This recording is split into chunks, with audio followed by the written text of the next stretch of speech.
कैसे है? प्राइस पूछो।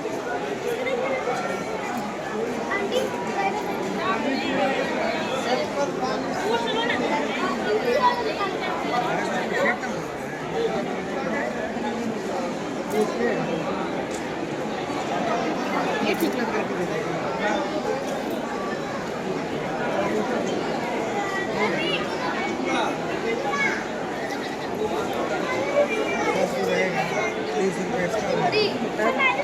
रुक जाओ।